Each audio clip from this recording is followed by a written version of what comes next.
Hello दोस्तों, मैं मुकेश सिंह परहर आपका हार्दिक स्वागत करता हूँ स्कूल विथ हमारे क्लासेस पर। जैसा कि आपको पता है कि सफलता सीरीज़ के थ्रू 10th क्लास के कुछ इम्पोर्टेंट क्वेश्चन कराए जा रहे हैं और ये ऐसे क्वेश्चन हैं जो इस साल बोर्ड में आने की भरपूर उम्मीद है। ठीक है दोस्तों, तो आज और हम एक इम्पॉर्टेंट क्वेश्चन के साथ आगे बढ़ते हैं और आज हमने सेकंड चैप्टर को स्टार्ट किया है।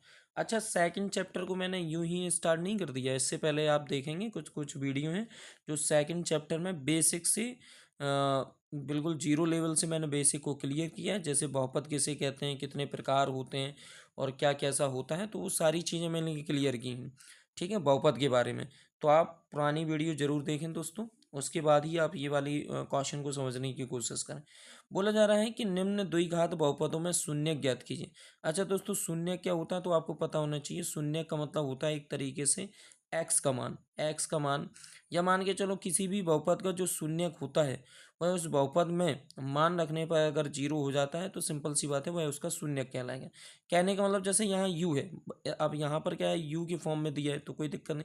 अगर यू का मान कुछ भी आ जाए, जैसे कुछ भी आप मान लो, यू का मान जो भी मान आएगा वो इसका शून्यक तभी कहलाएगा तब अगर इस पूरे में मैं यू का मान रख दूं और ये पूरा बहुपद क्या हो जाए, जीरो के बराबर।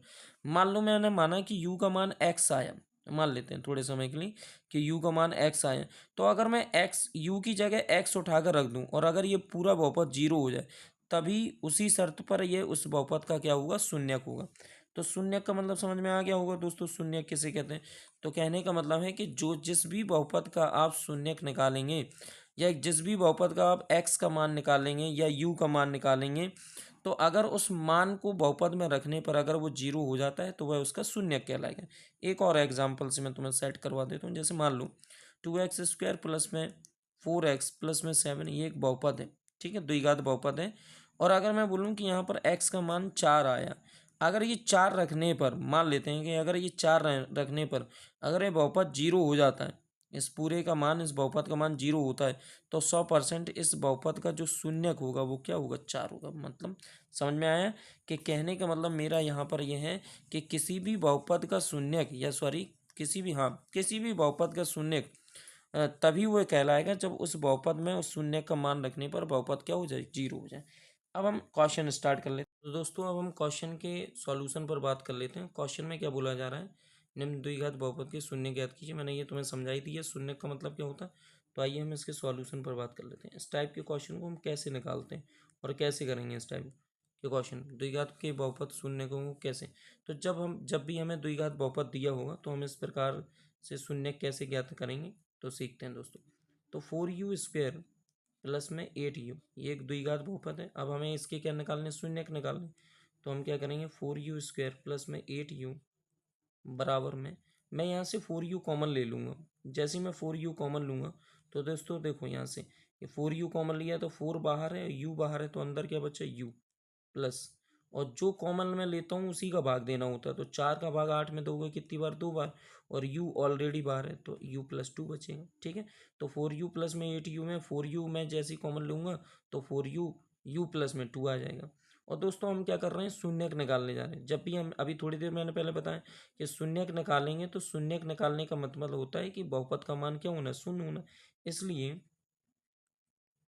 इसलिए बहुपद, द्विघात बहुपद, इसलिए द्विघात बहुपद 4u² प्लस 8u का मान शून्य, का मान शून्य। जब इसका मान शून्य होगा, द्विघात बहुपद का मान शून्य होगा, तब तब इसकी वैल्यू भी जीरो के बराबर होगी इसकी। तो हम लिखेंगे यहाँ 4u प्लस में 2 बराबर में जीरो, और यहाँ से हम क्या करेंगे, मान निकालेंगे। तो 4u प्लस में 2 बराबर जीरो है, तो सिंपल सी बात है 4u भी किसके बराबर होगा, जीरो के, और यहाँ से u+2 भी किसके बराबर होगा, जीरो के। तो u की वैल्यू जब हम निकालने जाएंगे तो u/4, और u की वैल्यू कितनी आ गई, जीरो। ठीक है, तो एक तो u की वैल्यू जीरो आ गई, और ये 2 उस साइड जाएगा तो क्या होगा दोस्तों, माइनस का। तो एक u की वैल्यू कितनी आ गई, -2। ठीक है, अब हम अगले क्वेश्चन पर बात कर लेते हैं। ये भी बहुत ज़्यादा इंपॉर्टेंट क्वेश्चन है अपने आप में, इसलिए मैंने अभी 2 क्वेश्चनों पर बात की है। ठीक है, द्विघात बहुपद की। इसमें भी वही है कि द्विघात बहुपद का शून्यक निकालना है। तो जब हम सॉल्यूशन करने जाएंगे दोस्तों, इसका कैसे होगा? तो क्वेश्चन है कि टी स्क्वेयर माइनस में 15। अब हमें क्या करना है? इसके गुणनखंड करने हैं, देन उसके बाद शून्यक निकालना है। तो गुणनखंड कैसे करेंगे? तो उससे पहले थोड़ा सा एक बात समझनी पड़ेगी आपको। अब मुझे एक बात बताओ, आप 3 को मैं √3 का होल स्क्वायर लिख सकता हूँ? तो आप बोलोगे हाँ बिल्कुल लिख सकते हैं। क्यों? क्योंकि इस स्क्वायर से ये रूट कैंसिल हुआ, तो 3 के बराबर में क्या लिखा है? 3 लिखा है। मैं आपसे बोलूँगी मैं 5 को √5 का होल स्क्वायर लिख सकता हूँ? आप बोलोगे बिल्कुल लिख सकते हो। क्यों? क्योंकि उससे ये कैंसिल हो जाएगा, तो ये 5 तो 5 ही लिखा है। ठीक है, तो उसी तरीके से जब मैं इस क्वेश्चन को करने जाऊँगा, तो थोड़ा सा हमें यहाँ पर दिमाग लगाना है कि मैं पहली बार टी स्क्वायर को तो मैं टी का होल स्क्वायर लिख ही सकता हूँ, माइनस मैं 15 को √15 का होल स्क्वायर लिख सकता हूँ? आप बोलोगे बिल्कुल लिख सकते हो। जैसे ही मैंने ऐसे लिखा, तो आपको साफ साफ एक फॉर्मूला याद आ रहा होगा, या एक आइडेंटिटी याद आ रही होगी। और आइडेंटिटी क्या है? ए स्क्वायर माइनस में बी स्क्वायर। और ए स्क्वायर माइनस बी स्क्वायर क्या होता है दोस्तों? ए प्लस में बी और ए माइनस में बी। ठीक है, ये फॉर्मूला आपको क्या करना है? याद रखना है। ठीक है, तो जब ए प्लस बी रखेंगे यहाँ से, तो टी प्लस में रूट में क्या करेंगे? अपन 15 करेंगे।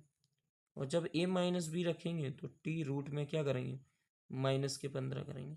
फिर से वही वाली बात कि जब हम शून्य निकालने जाएंगे, तो इसलिए द्विघात बहुपद का जो मान होगा जब हम शून्य निकालने जाएंगे, इसलिए द्विघात बहुपद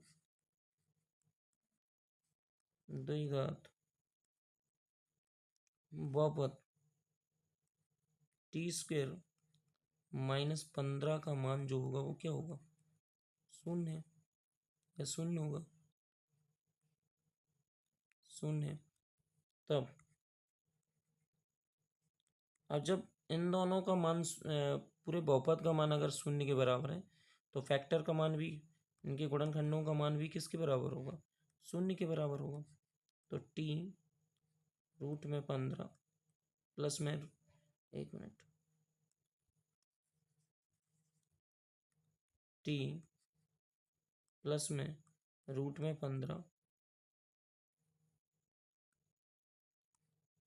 ब्रैकेट में टी माइनस में √15, ये दोनों भी किसके बराबर होंगे? जीरो के। तो जब दोनों जीरो के बराबर हैं, तो सिंगल भी टी प्लस में √15 जीरो के बराबर होगा, और टी -√15 जीरो के बराबर होगा। और जब हम इसको इस साइड लेके आएंगे दोस्तों, तो इसको इस साइड लेके आएंगे, तो ये किस में हो जाएगा? माइनस में। तो एक एक शून्य -√15 प्राप्त हुआ, और एक जो शून्य प्राप्त हुआ वो √15 प्राप्त हुआ। ठीक है दोस्तों, धन्यवाद दोस्तों। अगर कोई डाउट है तो आप कमेंट कर सकते हैं, और प्लीज़ लाइक एंड सब्सक्राइब कीजिए।